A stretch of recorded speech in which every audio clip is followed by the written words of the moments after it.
So I talked a little bit a couple minutes ago about the state of the practice of estimation not being that great. And one of the ways in which the state of the practice of estimation is not that great is uh, even though people have been talking about this for a long time, is people are still estimating at the wrong time in projects and putting too much weight on estimates that are created before you even know what you're doing. And again, I think every aspect of estimation is multifaceted, and there's almost anything we could talk about. There's there's the business point of view, the technical point of view, the healthy business point of view, the unhealthy business point of view, and same for technical healthy and unhealthy points of view.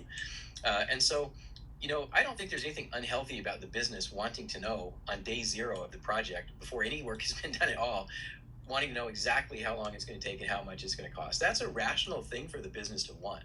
What's not rational is for the technical staff to go back and pretend to give them what they want. Because on day zero of the project, there are too many unknowns, as you said.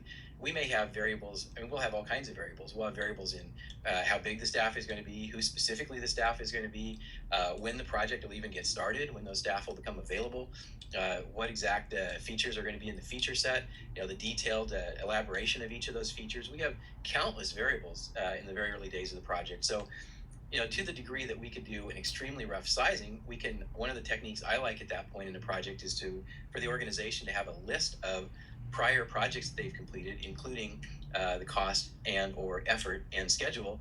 So, even on day zero of the project, the business could go in and say, hey, look, we think that this new project, to us, this feels about the same size, as the Frats project. And according to our historical data on this, the Frats project took 1,500 staff days and 4 calendar months or whatever. That's probably not a realistic combination, but whatever. And so then the technical staff could come back and say, yeah, it feels to us like the Frats project too, and for a very rough kind of sticking our finger in the air, seeing which way the wind is blowing kind of estimate, yeah, I think it's be in the same ballpark. Now that means could be, based on further work, could be factor of two higher or lower maybe, but for where we are right now, that's a reasonable thing to think. Or the technical staff could come back and say, no, I think you're thinking of Frats 1.0, and really what you're talking about is duplicating the scope of Frats 1.0 and 2.0 and 3.0, and when you add all those together, we're looking at something that's more like this, and it's dramatically higher. And you can have those discussions very, very early in a project. They don't give you a planning number, but they can at least help to begin to set expectations in the right ballpark.